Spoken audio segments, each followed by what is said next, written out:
कृष्ण कृष्ण हरे हरे, हरे राम राम राम हरे हरे, हरे कृष्ण कृष्ण कृष्ण हरे हरे, हरे राम राम राम हरे हरे, हरे कृष्ण कृष्ण कृष्ण हरे हरे, हरे राम राम राम हरे हरे, हरे कृष्ण कृष्ण हरे कृष्ण हरे राम राम हरे हरे। प्रभु जी వచ్చారు మాతది। హరే కృష్ణ।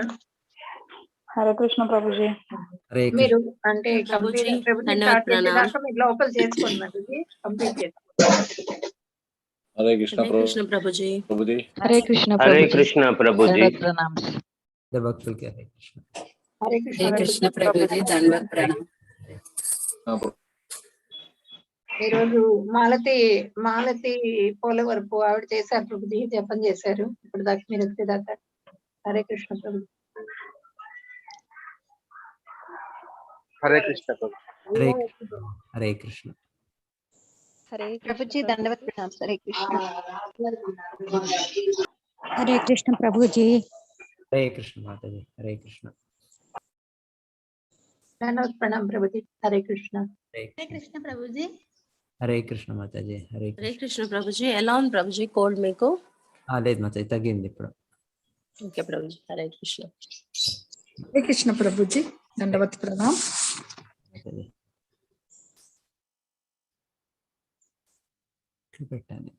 ओके।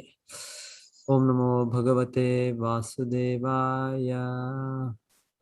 ओम नमो भगवते वासुदेवाय। ओम नमो भगवते वासुदेवाय। ओम नमो भगवते वासुदेवाय। ओम नमो भगवते वासुदेवाय। ओम नमो भगवते वासुदेवाय। नारायणं नमस्कृत्य नारायणं नमस्कृत्य नरं चैव नरोत्तमं नरं चैव नरोत्तमं देवीं सरस्वतीं व्यासं ततो जयम् उदीरयेत्। अष्टप्रायेषु अभद्रेषु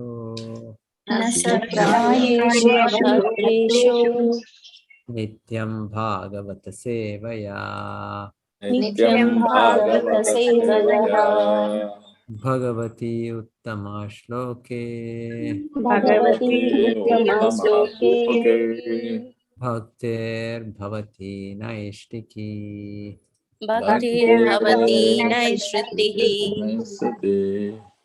श्रीमद्भागवतं प्रथम स्कंदम अध्यायं 17 श्लोक 9।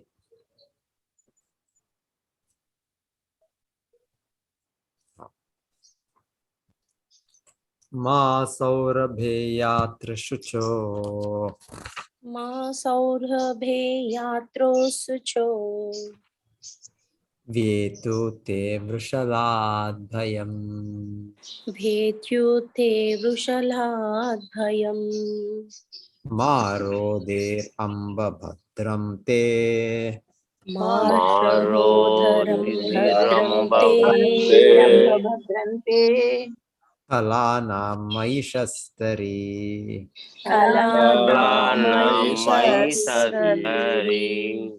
मा सौरभेयात्र शुचो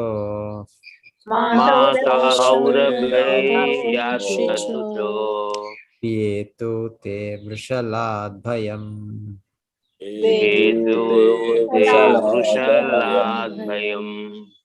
मारोदेरम्बभद्रं ते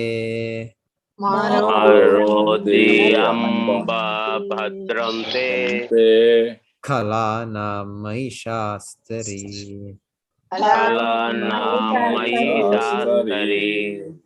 सौरभेय ओ सुरभि तनया तनया अत्र ना राज्यमुलो ना राज्यमुलो शुचः दुःखं दुःखमु मा व्येतु वलदु वलदु తే నీకు, నీకు వృషలాత్ శూద్రునిచే, కుశల శూద్రుని భయం భయము, భయము మా వలదు, వలదు, రోదీహి దుఃఖము, దుఃఖము, అంబ గోమాత, గోమాత, భద్రం శుభమగుగాక, శుభమగుగాక, తే నీకు, నీకు ఖలానాం దుర్మార్గులను, దుర్మార్గులను మై నేను జీవించినంత కాలము, నేను జీవించినంత కాలము శాస్త్రి పాలకుడు లేదా అణచువాడు, పాలకుడు వాడు ఓ సురభి తనయ, ఇక నీవి మాత్రము దుఃఖింపవలదు. ఈ నిమ్న జాతి శూద్రునికి నీవు భయపడవలసిన అవసరము లేదు. ఓ గోమాత, పాలకునిగా దుర్మార్గులను అణచువానిగా నేను జీవించి ఉన్నంత కాలము నీవు రోధించుటకు ఎట్టి కారణము లేదు. మీకంతయు శుభమే కలుగగలదు.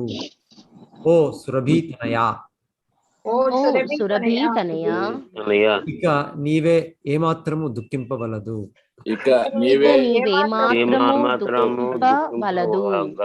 ఈ నిమ్న జాతి శూద్రునికి నీవు భయపడవలసిన అవసరం లేదు.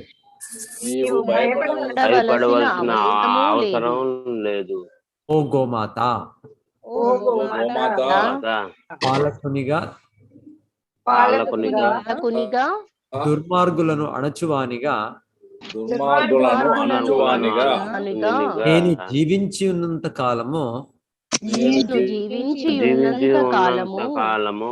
నీవు రోధించుటకు ఎట్టి కారణము లేదు. మీకంతయు శుభమే కలుగగలదు.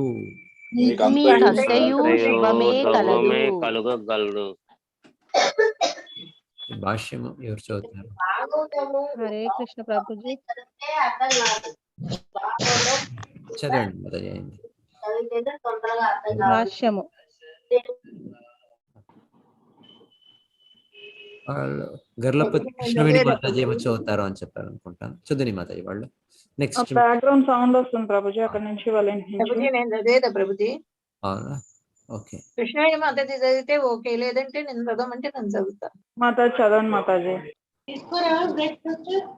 ఓకే.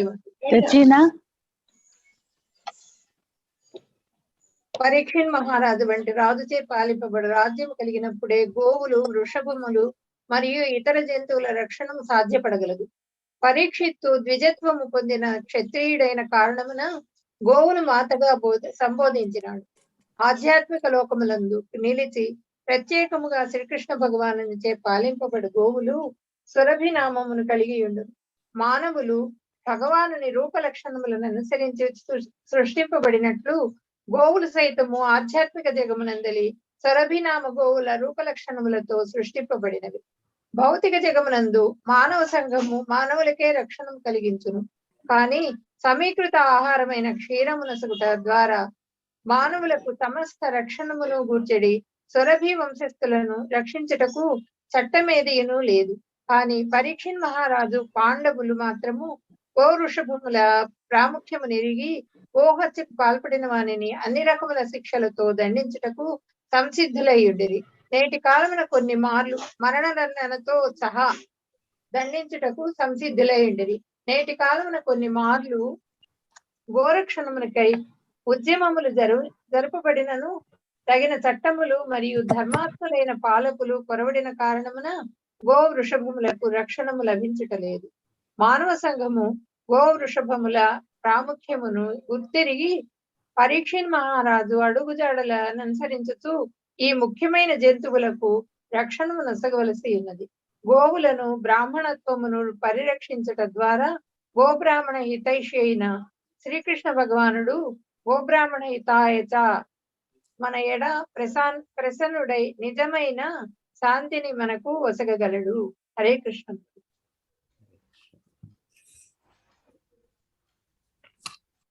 यस्य राष्ट्रे प्रजा सर्वाः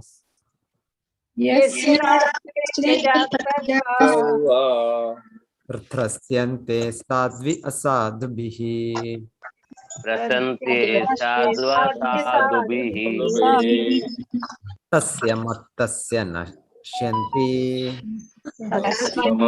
मत्तस्यन्ति कीर्तिरायुर्भगो गतिः आयुर्भगो गतिः येष राज्ञां परो धर्मो राज्ञां परो धर्मो ह्यर्थानाम् आर्तिनिग्रहः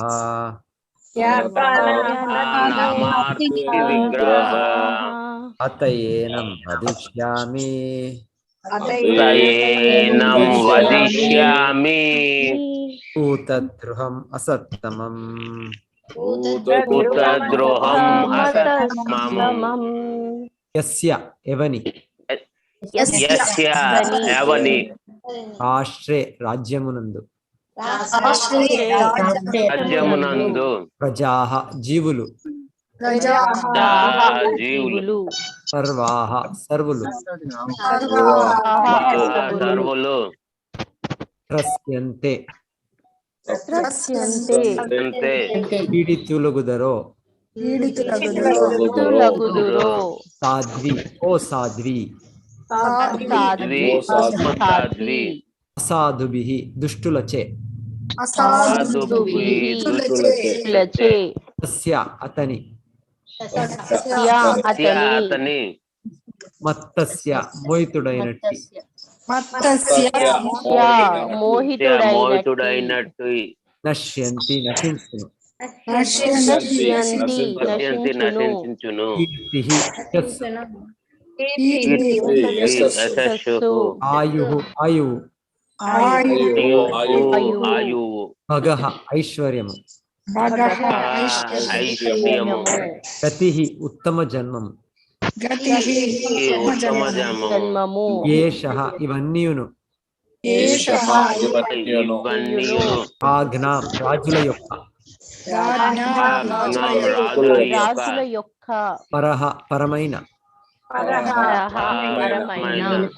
ధర్మః ధర్మము ధర్మము ఈ నిశ్చయముగా ఆర్తానాం ఆర్తులైన వారి ఆర్తి ఆర్తులను నిగ్రహ శమింపజేయుట అతః కనుక ఏనం ఇతనిని యామి వదింతును భూతద్రుహం ద్రోహం జీవుల ఎడ తిరుగుబాటు ధోరణి కల తిరుగుబాటు ధోరణి కల అసత్తమం పరమ దురాత్ముని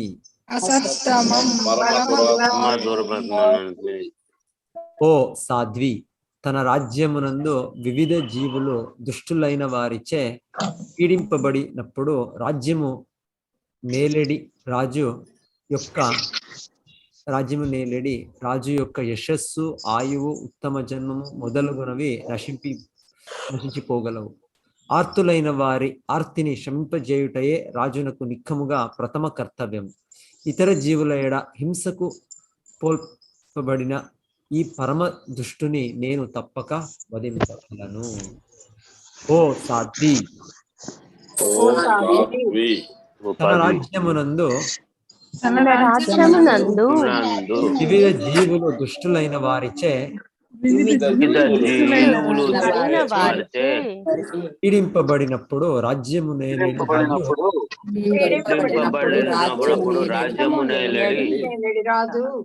రాజు యొక్క యశస్సు ఆయువు ఉత్తమ జన్మము మొదలగునవి నశింపగలవు. మొదలగునవి నశింపగలవు.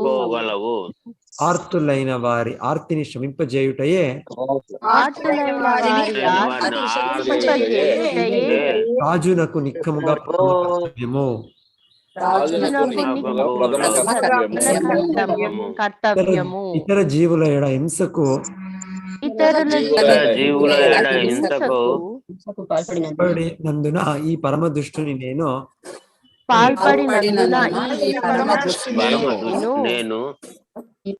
నేను తప్పక వధింపగలదు.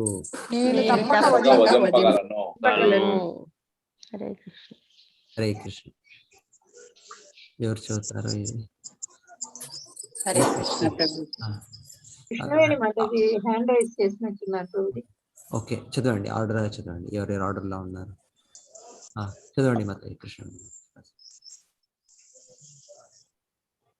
హరే కృష్ణ ప్రభుజీ. ధన్యవాదాలు.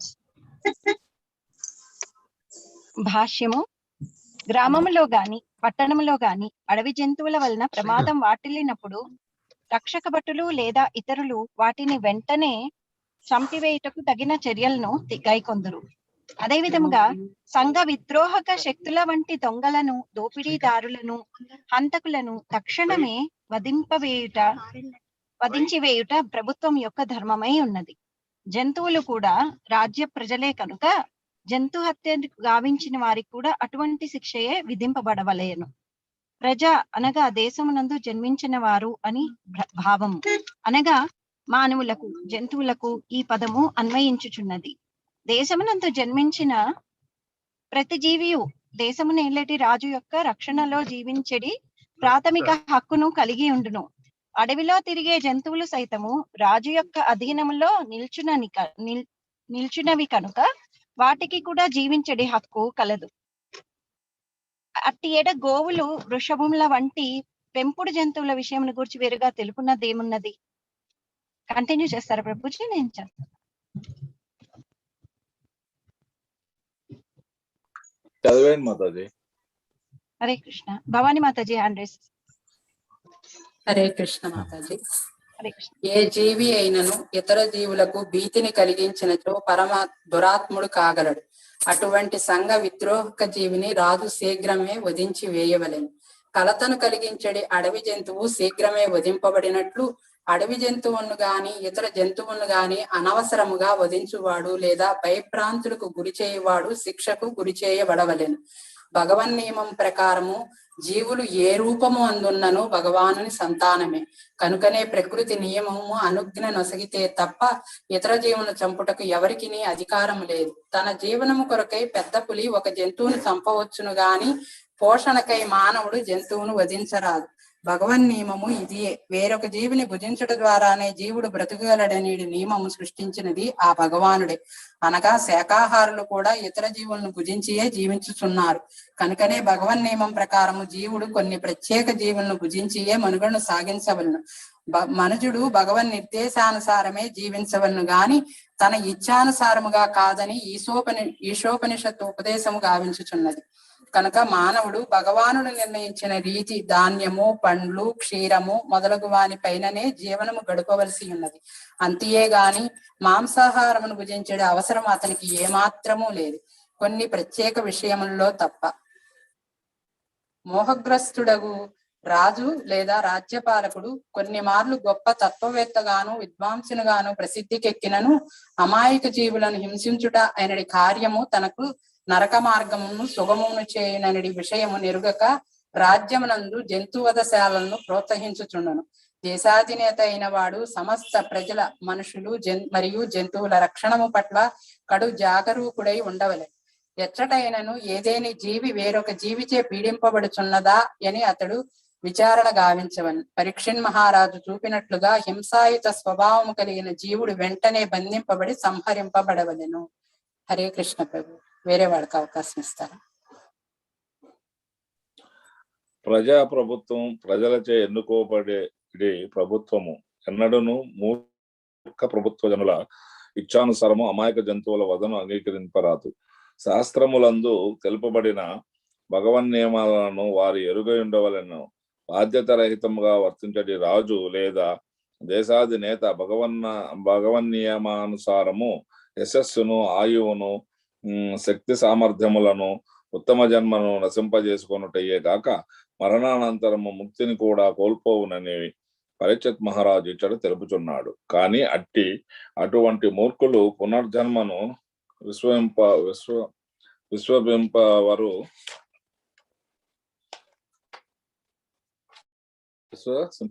ఈ శ్లోకమునకు వాక్యమును రచించడి ఈ సమయమున ఇటీవలనే మరణించిన ఒక గొప్ప రాజకీయ నాయకుని మరణ శాసనము నాకు గుర్తుకు వచ్చుచున్నది. పరీక్షిత్ మహారాజు తెలిపిన భగవన్ నియమముల ఎడ అతని అల్పజ్ఞతను ఆ మరణ శాసనము తెలుపుచున్నది. భగవన్ నియమములకు సంబంధించిన విషయమును అజ్ఞాని అయిన అతడు అటువంటి కర్మలను నేను ఏమాత్రము విశ్వసించను. వాటిని అంగీకరించుట అనగా కపటత్వమును ప్రదర్శించుట అనియే భావము. అది కేవలం ఇతరులను మరియు మనలను మోహపరచుకొనేది యత్నము వంటిదే. ఈ విషయము నాకు ఎటువంటి ధర్మ చింతన లేదు అని దాని యందు లిఖించను. నవయుగములోని రాజకీయ నాయకుని ఈ వాక్యములను పరీక్షిత్ మహారాజు వచనములతో పోల్చి చూచినచో గొప్ప తారతమ్యము మనకు గోచరింపగలదు. శాస్త్ర నియముల ప్రకారం పరీక్షిత్ మహారాజు ధర్మాత్ముడు కాగా నవయుగ రాజకీయ నాయకుడు తన నమ్మకములపై ఆలోచనపై ఆధారపడి వర్తించడివాడు. వాస్తవముగా ఆలోచించినతో భౌతిక జగమునందలి ఎంతటి గొప్పవాడైనను బద్ధజీవుడు భౌతిక ప్రకృతి అనడి త్రాళ్లచే అతడు కాళ్ళు చేతులు కట్టువేయబడి ఉండును. అయినప్పటికీ మూర్ఖుడుగా ఆ బద్ధజీవుడు తోచిన రీతిగా తాను వర్తించగలనని భావించుచుండను. ఇంకెవరిని చదువుతారా ప్రభుజీ? చదవనా? సారాంశం ఏమనగా చదవండి. సారాంశం ఏమనగా పరీక్షిత్ మహారాజు కాలమున ఆ జనులందరూ ఆనంద భాగులుగా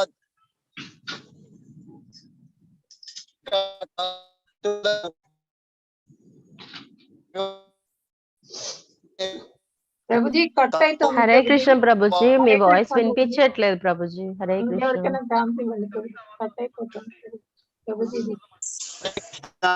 నెట్వర్క్ మహారాజు ఆనంద భాగులు ప్రభుజీ సరిగ్గా వినిపించట్లేదు ప్రభుజీ. ప్రభుజీ. నేను చదివేదా? వైఫై బాగాలేదు, చదవండి. సుబ్బారావు గారు ఏమో వినిపిస్తారే మీరు చదివేది. రాజేశ్వరి గారు హ్యాండ్ రైజ్ చేశారు ప్రభుజీ. చదవండి రాజేశ్వరి గారు. హరే కృష్ణ ప్రభుజీ. సారాంశం ఏమనగా పరీక్షిత్ మహారాజు కాలం అక్కడి నుంచే కదా ప్రభుజీ? చదవండి మాతాజీ. కరెక్ట్. సారాంశం ఏమనగా పరీక్షిత్ మహారాజు కాలమున జనులందరూ ఆనంద భావులుగాను ఉండిరి. అంతేకాక జంతువులకును తగిన రక్షణను ఒసగబడినది. దేశాధినేత విపరీత తలంపులు కలవాడు కాని భగవన్ నియమమును ఎరుగనివాడు కాకపోవటయే అందులకు కారణము.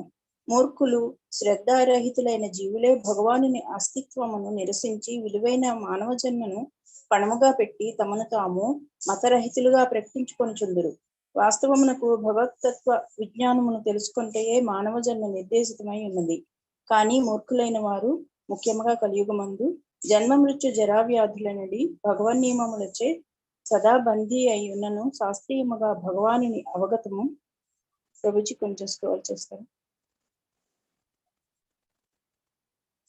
అవగతం చేసుకొనుటకు బదులు ధర్మ నియమములకు మరియు భగవానుని అస్తిత్వమునకు విరుద్ధముగా ప్రచారము గావించుచుందురు. హరే కృష్ణ ప్రభుజీ. హరే కృష్ణ మాతాజీ. ఓం జ్ఞానతిమిరాంధస్య జ్ఞానాంజనశలాకయా చక్షురున్మీలితం येन తస్మై శ్రీ గురవే నమః. నమో విష్ణుపాదాయ కృష్ణప్రేష్ఠాయ భూతలే శ్రీమతే భక్తివేదాంత స్వామినితి నామినే. నమస్తే సారస్వతే దేవే గౌరవాణి ప్రచారిణే నిర్విశేష శూన్యవాది పాశ్చాత్య దేశతారిణే. జయ శ్రీ కృష్ణ చైతన్య ప్రభో నిత్యానంద శ్రీ అద్వైత గదాధర శ్రీవాసది గౌర భక్త వృంద. హరే కృష్ణ కృష్ణ కృష్ణ హరే హరే, హరే రామ రామ రామ హరే హరే.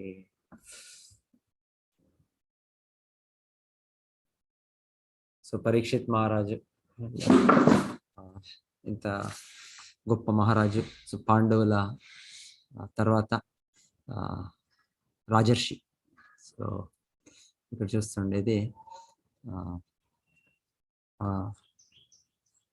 ధర్మ నియమాలు సంపూర్ణంగా వాళ్ళు ఎరిగినారు వాళ్ళు. సో గీతాలను వినేది. సో ఈ గీతా జ్ఞానం కూడా భగవంతుడు చెప్పింది రాజర్షికి వెనకాలని చెప్పింది. ఏవం పరంపరా ప్రాప్తం ఇమం రాజర్షి విధు. సో వీళ్ళందరూ రాజర్షిలో అంటే సంపూర్ణం ధర్మతత్వాన్ని ఎరిగినారు. సో అన్నట్టుగా వాళ్ళ కర్తవ్యాలు చెప్తుండేది. ఇక్కడ ఎవరు ఆర్టికల్, ఎవరు సఫరింగ్ చేస్తున్నారో వాళ్ళ సఫరింగ్ వాళ్ళు తీసేదానికి వాళ్ళు అంత సామర్థ్యం ఉంది వాళ్ళకి. సో అది వాళ్ళ ఫస్ట్ డ్యూటీ, ప్రైమ్ డ్యూటీ అని చెప్తున్నారు.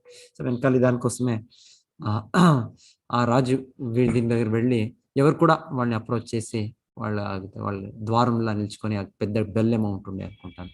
వాళ్ళు ఏదైనా వాళ్ళకి అన్యాయం జరిగితే వాళ్ళు అక్కడ దాన్ని ఇచ్చేసి వాళ్ళు దాన్ని ప్రశ్నించవచ్చు. ఆమె దానికి న్యాయం ఇస్తుండ్రి వాళ్ళు, న్యాయం రక్షణ ఇస్తుండ్రి. అంత సామర్థ్యం ఉంటుండే వీళ్ళకి. సో ఇప్పుడు లేదు, ఇది జస్టిస్, న్యాయము, రక్షణ అంతా లేదు ఇప్పుడు.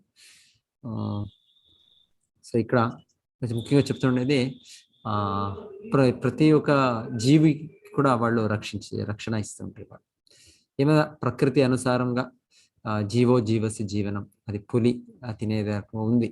అయితే సామాన్యంగా అది ప్రకృతి నియమంగా అది ఇంకొక జీవికి ఇంకో జీవి పైన అధికారము దానికి ప్రకృతి నియమ అనుసారంగా ఉండొచ్చు అంతే, దాన్ని విడిచి లేదు ఇంకా. సో అది ఎవరిని డిసైడ్ చేస్తారు? అది ధర్మశాస్త్రాన్ని డిసైడ్ చేస్తుంది. సో దాన్ని ఎరిగిన ఈ రాజులు దాన్ని ఇంప్లిమెంట్ చేస్తుంటారు వాళ్ళు. సో అది ఎవరే కావచ్చు. ఇక్కడ వాళ్ళు పరీక్షిత్ మహారాజ్ చెప్పింది వెనకాలి ఆ దేవతా పురుషుడు అవుతేనో నేను వాళ్ళని శిక్షించుతాను అంటే నేను ఉండే వరకు ఇది కాదు, ఈ అన్యాయం కాదు అనే వాళ్ళ డిటర్మినేషన్, వాళ్ళ ఇది వాళ్ళ కర్తవ్యాలు చేసేదానికి అంత వాళ్ళు రెడీ ఉన్నారు, తయారున్నారు, అంత దృఢ సంకల్పంతో ఉన్నారు. అది దేవతలు ఎవరైనా ఉండవచ్చు. వాళ్ళు ఏమైనా ఈ నియమాలని వాళ్ళు పాలించలేదంటే నేను వాళ్ళని శిక్షించుతాను. సో మిన్ని ఈ రకంగా మిన్ని నొప్పిస్తున్నారు అంటే ఆ దేవతా పురుషుడు అయితే నేను శిక్షిస్తాను అని చెప్తున్నారు. అంత వాళ్ళకి ఇది కేవలం తెలుసుకోండేది అంతేకాదు, ధర్మ నియమాలు బ్రాహ్మణులు తెలుసుకుంటుండ్రి. అయితే క్షత్రియ అనే వ్యక్తి దాన్ని ఫాలో చేస్తుండే. దాన్ని ఎవరు చేస్తలేదో వాళ్ళకి శిక్షించే ఒక శక్తి కూడా ఉంటుండే వాళ్ళకి. సో పరీక్షిత్ మహారాజు ఇంత గొప్ప రాజు. సో ఇక్కడ వాళ్ళకి వాళ్ళ మాటలతోనే వాళ్ళు ఫస్ట్ గా వాళ్ళకి ఇది ఇస్తున్నారు. ఏమి వాళ్ళకి ఇంకేమి భయం ఉండరాదు, ఇంకేమి అవసరంలే. మీరు ఈ యొక్క నిమ్న జాతి శూద్రుడు కలిపురుషుడు మిన్ని వధించుతున్నారు అని మీరు హింసించుతున్నారు అని మీరు శోకించే అవసరం లే. నేను ఉన్నాను, నేను ఉండే వరకు మీకు ఏమి కాదు మీకు అని వాళ్ళ మాటలతోనే వాళ్ళు ఇది ఇస్తున్నారు, కాన్ఫిడెన్స్ ఇస్తున్నారు పరీక్షిత్ మహారాజు.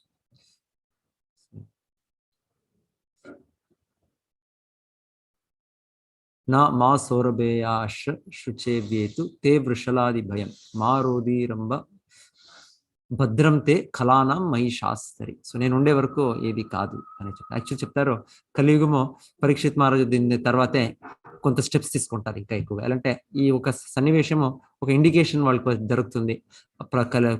కలియుగము సమయం ప్రారంభమైంది, సో దీని ఎఫెక్ట్స్ ఎక్కువ అవుతుంది అని చూసి వాళ్ళు ఏ రకంగా స్టెప్స్ తీసుకున్నారని చెప్తారు అంటే కలిపురుషుడు సమయం ప్రారంభమైంది, అయితే కలిపురుషుడికి ఏది ఇదే లేదు, ఒక ఛాన్సే లేదు. అంటే వాళ్ళ చట్టాలు అంత స్ట్రిక్ట్ గా ఉంటుంది, శిస్తుగా ఉంటుంది. అంటే కలిపురుషుడు దాన్ని ఎంటర్ కావద్దు. సమయం ఎంటర్ ఉంది, వినింది సమయమేమో మొదలే ప్రారంభమైండే. ఒక తర్వాత యుధిష్ఠిర మహారాజు దాని కొంత సైన్స్ చూస్తారు, అంతకి వాళ్ళు ఇది నేను చేసేది అవసరం లేని వాళ్ళు కూడా భగవద్ధామకి వెళ్ళిపోతారు. అయితే పరీక్షిత్ మహారాజు నెక్స్ట్ అడ్మిషన్ తీసుకున్నాక వాళ్ళు ఎంత స్ట్రిక్ట్ మెజర్స్ తీసుకున్నారు అంటే ఇదే లేదు, ఏమీ ఒక ఒక ప్రభావం వచ్చేదానికి అవకాశమే లేదు అని చెప్తారు.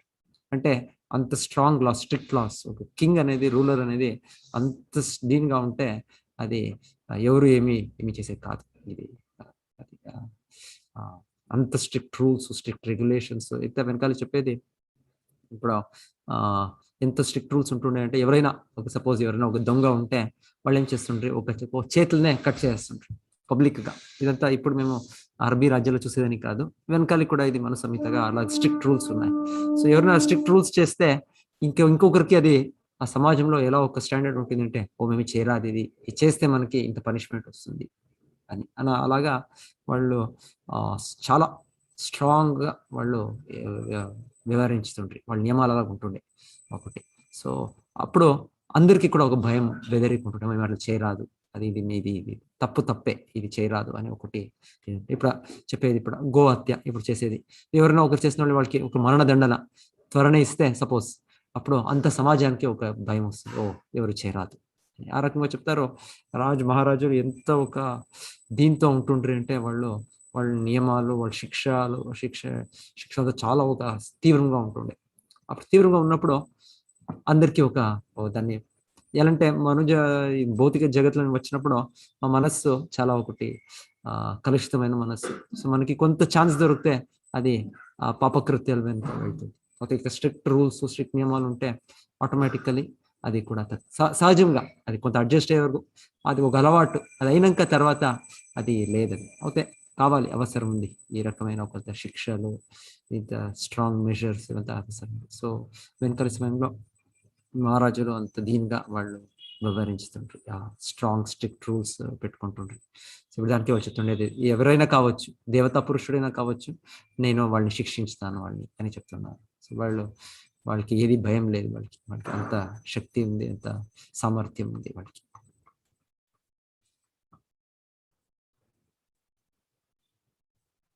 సో చెప్తారు దానికి ఇది ఒక ఇన్స్టెన్స్ ఏమో చెప్తారు. ఈ కాశ్మీర్ రాజు వాళ్ళు అంత ఎవరితో పాలించుతుండ్రి, మేబీ 100-200 years వెనకాలి అంత. దానికోసము అక్కడంతా దొంగతనమే లేదండి. దొంగతనం అంటే ఎవరు కూడా సపోజ్ ఎవరైనా తన వస్తువుని వాళ్ళు వీధిలో వెళ్ళేటప్పుడు అది అక్కడే పడిపోయింది, సో అప్పుడు మనకి ఇంకెవరు కూడా దాన్ని టచ్ చేస్తుండలేదు. ఆ వ్యక్తినే వస్తారు, తిరిగి వచ్చి ఆ వ్యక్తిని వెతుకుతా వచ్చి ఆ వస్తువుని వీధించి తీసుకొని వెళ్తారు. అంటే ఇది ఇంకొక వస్తువు దాన్ని తీసుకొని వెళ్తుండలేదంట.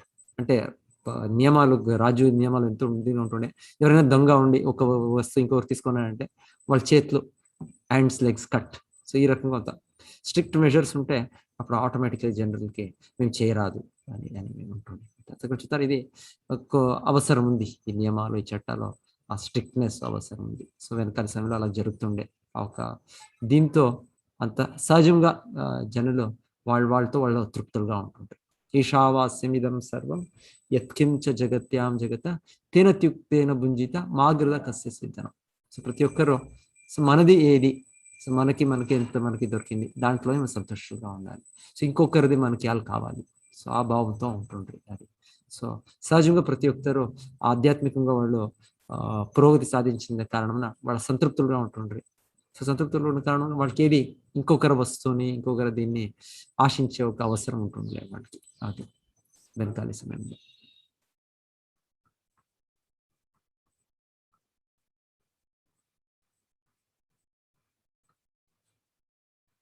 గ్రామంలో కానీ పట్టణంలో కానీ అడవి జంతువుల వలన ప్రమాదం వాటిల్లినప్పుడు లక్షణ భటులు లేదా ఇతరులు వాటిని వెంటనే చంపివేయుటకు తగిన చర్యలను గైకొందరు. అదే విధంగా సంఘ విద్రోహక శక్తుల వంటి దొంగలను, దోపిడీదారులను, అంతకులను తక్షణమే వధించేట ప్రభుత్వము యొక్క ధర్మమే ఉన్నది. సో అది మరణదండ అనేది యాక్చువల్లీ ఇది ఇప్పుడు కొన్ని కంట్రీస్ లా అది తీసేశారు, అది లేదు. ఇప్పుడు మన దేశంలో కూడా అది చాలా తక్కువే, అది మరణదండన అనేది. అది ఎంతో లైఫ్ టైం ఇంప్రిజన్మెంట్ అని అంత అయింది. యాక్చువల్ చెప్తారు ఇది సరి కాదు, ఇది కానూన్, ఇది చట్టాలు. ఎలా అంటే ఆ వ్యక్తి ఎవరు దీన్ని చేస్తున్నారో వాటికి మరుజన్మంలో దాని రియాక్షన్స్ చాలా, ప్రతిచర్యం చాలా ఎక్కువగా వస్తుంది. సో ఇప్పుడే ఆ వ్యక్తికి వధించితే ఒకటి ఆ వ్యక్తికి కూడా ఆ రియాక్షన్ ఇప్పుడే ఫినిష్ అవుతుంది. నెక్స్ట్ జన్మలో వాళ్ళకి వాళ్ళు పుణ్యకార్యాలు చేసి ఉంటే వాళ్ళు ఉన్నత లోకాలకి కూడా వెళ్ళొచ్చు, స్వర్గలోకం కూడా వెళ్ళొచ్చు అని చెప్తారు. అది ఒకటి. ఇంకొకటి అంత జనసామాన్యులకి ఒక భయం అనేది వస్తుంది. ఓ ఇది చేయరాదు, ఇది చేస్తే మనకి ఇంత శిక్ష ఉంటుంది అని. సో అలాగా ఇది ఈ రకమైన స్ట్రిక్ట్ మెషర్స్ అవసరం ఉంది. లైఫ్ ఫర్ లైఫ్ అనేది ఇది మన వేదవాన్మయంలో మనుస్మృతిలా ఇది ఇచ్చారు. ఇది అది ఇంపార్టెంట్ అంటారు. ఇంకొకటి చెప్తుండేది వీళ్ళు చెప్తుండేది పరీక్షిత్ మహారాజు, నేనేమైనా పాలించకపోతే నాకు ముందు నాకు ఎఫెక్ట్ అవుతుంది, నాకు మంచి జన్మం దొరకదు, నా యశస్సు కీర్తి నాశనం అవుతుంది అని వాళ్ళు చెప్తున్నారు. అంటే వాళ్ళు ఈ భగవత్ తత్వ విజ్ఞానాన్ని ఎరిగినారు. ఏమిది ఈ ప్రకృతి నియమాలు ఏమి అని తెలుసు వాళ్ళకి. సో ప్రభుపాద్ దాన్ని కంపేర్ చేస్తూ చెప్తుండేది, ఇక్కడ పర్టికులర్ చెప్తుండేది, ఇక్కడ ప్రభుపాద్ సమయంలో దీన్ని పుస్తకం రచించేటప్పుడు జవహర్లాల్ నెహ్రూ వాళ్ళ ఒక మరణమైనప్పుడు వాళ్ళ మరణ శాసన డెత్ ఇది వాళ్ళది ఏం దాంట్లో ఇది ఉంటుంది. వాళ్ళు చెప్పేది, నాకు దీంట్లో అంతా నమ్మకం లే, ఈ రిచువల్స్ ఇప్పుడు శ్రాద్ధ కార్యాలు చేయాలి, అది చేయాలి, ఇదంతా నాకు నమ్మకమే లేదు నాకు. సో అని వాళ్ళు చెప్పింది ఇవంతా నాకు చేసే అవసరంలే అని చెప్తారు. సో ప్రభుపాద్ చెప్తుండేది, ఇప్పుడుండే నేటి కాలమున వాళ్ళు ఒక పండిత్ అనే టైటిల్ కూడా వాళ్ళకి, ఆమెట్గా ఒక విద్వాంసుడు అని ఏమో ఎంతో వెస్టర్న్ ఎడ్యుకేషన్ పొందారు అని. అయితే ఈ చట్టాలే తెలియదు వాళ్ళకి, ధర్మ తత్వాలే తెలియదు వాళ్ళకి. సో అని ప్రభుపాదు కంపేర్ చేస్తుండేది. సో ఈ రకమైన అధికారులు, ప్రధానిలు వీళ్ళతో మార్గదర్శనంలో అంత సమాజము నాశనమే అవుతుంది. సో వాళ్ళకి ధర్మ తత్వాలే తెలియదు. ఇంకొక పాయింట్ వెనకాల వినింది, ఈ రాజ్యమే మనకి సర్కారమే ఈ ఆర్గనైజ్ స్లాటర్ హౌసెస్, ఈ కబేళాలని వాళ్ళే ప్రోత్సహిస్తున్నారు. సో ఇదంతా వాళ్ళు నిలపాలి, వాళ్ళ మొదట కర్తవ్యం ఇది. సో వాళ్ళే చేయరు ఇది. సో ఇప్పుడు ఎంతో అజ్ఞానంలా ఉన్నారు వాళ్ళు అని అది కూడా ఇక్కడ తెలిపిస్తుండేది ఇక్కడ. సో ఇప్పుడు వెనకాలి పరీక్షిత్ మహారాజు అంత గొప్ప రాజులు, అంత ధర్మతత్వాన్ని ఎరిగి వాళ్ళు శాసనం చేస్తుంటారు. అయితే ఇప్పుడుండే నేటి సమయంలో ఏమీ తెలియదు, వీళ్ళు సంపూర్ణ అజ్ఞానవంతులే అని ఇక్కడ ఆచార్యులు చెప్తుండేది.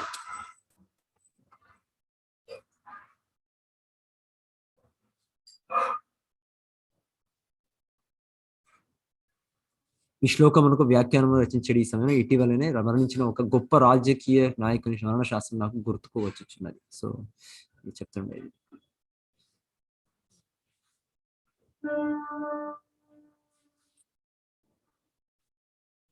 నవయుగములోని రాజకీయ నాయకుని ఈ వాక్యములకును పరీక్షిత్ మహారాజు వచనములతో పోల్చి చూచినచో గొప్ప తారతమ్యం మనకు గోచరింపగలదు. శాస్త్ర నియముల ప్రకారము పరీక్షిత్ మహారాజ్ ధర్మాత్ముడు కాగా, నవయుగపు రాజకీయ నాయకుడు తన నమ్మకములపై ఆలోచనపై ఆధారపడి వర్తించడి వాడు. వాస్తవముగా ఆలోచించినచో భౌతిక జగమునందలి ఎంతటి గొప్పవాడైనను బద్ధజీవుడే. భౌతిక ప్రకృతి అనేది త్రాళ్లచే అతడు త్రాళ్ళు చేతులు కట్టివేయబడి ఉండదు. అయినప్పటికీ మూర్ఖుడగు ఆ బద్ధజీవుడు తోచిన రీతిగా తాను వర్తించగలనని భావించుచుండును.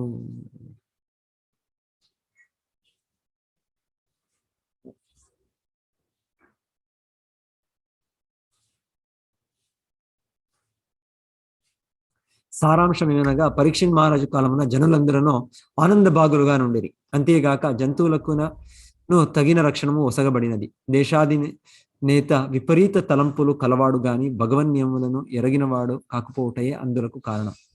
మూర్ఖులు శ్రద్ధారహితులైన జీవులే భగవానుని అస్తిత్వమును నిరసించి విలువైన మానవ జన్మను పణముగా పెట్టి తమను తాము మతరహితులుగా ప్రకటించుకొనుచుందరు. వాస్తవమునకు భగవతత్వ విజ్ఞానము తెలుసుకోనుటకే మానవ జన్మ ఉద్దేశితమై ఉన్నది.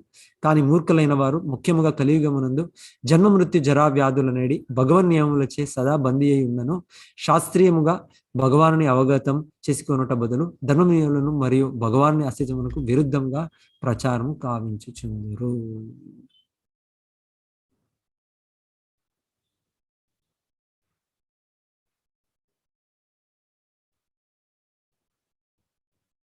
Yes.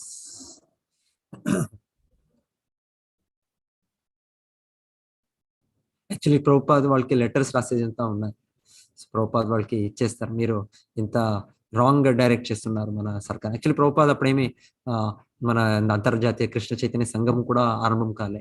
భారతంలోనే ఏదో ఒక సామాన్య వ్యక్తిగా ప్రభుపాదం ఉండింది. అయితే ప్రభుపాద్ పత్రం రాస్తుండ్రి, గాంధీజీకి రాశారు, ఈ గాంధీ నెహ్రూకి రాశారు, ఎవరు రాజేంద్ర ప్రసాద్ రాశారు, ఎవరు వాళ్ళు రాధాకృష్ణన్కి రాశారు, సర్దార్ వల్లభాయ్ పటేల్ రాశారు. ఇలాంటి వీళ్ళంతా అప్పుడు ప్రధానిలు, ప్రెసిడెంట్, వైస్ ప్రెసిడెంట్ అంత గొప్ప గొప్ప స్థానంలో ఉన్నారు. సో ప్రభుపాదులు పత్రాలు ఉన్నాయి, అది వాళ్ళకి రాసి మీరు సరిగా ఇది మీ చేతిలో అధికారం ఉంది, మీరు భగవంతుల ప్రతినిధులు, మీరు రాజు అంటే భగవంతుడి ప్రతినిధి. సో దానికోసం మీరు దీన్ని పాలించాలి, ఈ నియమాలను మీరు సరిగా మార్గదర్శనం ఇవ్వాలి అని ప్రభుపాద వాళ్ళకి రిక్వెస్ట్ చేశారు. వాళ్ళు అయితే వాళ్ళు ఏమి రిప్లై లేవు ప్రభుపాద పత్రాలకి.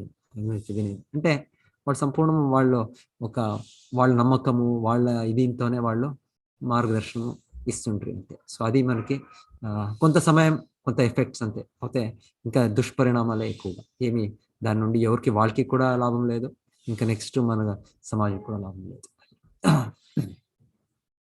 అయితే ప్రభుపాద్ వాళ్ళు కర్తవ్యం చేశారు, వాళ్ళు ఒక ఆచార్యులుగా, ఒక శుద్ధ భక్తుడుగా వాళ్ళు ప్రయత్నించి వీళ్ళు కొంత సరిగా మార్గదర్శనం ఇవ్వాలి అని చేసే ఒక దీనిగా వాళ్ళు పత్రమేమో రాశారు వాళ్ళకి. కామిట్గా ప్రభుపాద వాళ్ళ సంఘం, అంతర్జాతీయ సంఘం స్టార్ట్ అయింది.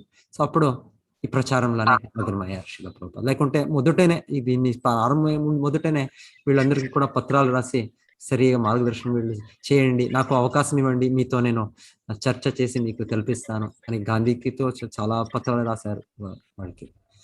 సో యాక్చువల్లీ ఐ థింక్ నెహ్రూకి వాళ్ళు ప్రభుపాద ఉత్తర ఇదే చేస్తారు, తిట్టుతారు ఒక రకంగా, మీరు సరి మార్గంలో తీసుకొని వెళ్తారే మా దేశం. అది కూడా పత్రాలు ఉన్నాయి. ఎస్, హరే కృష్ణ అందరి భక్తులకి.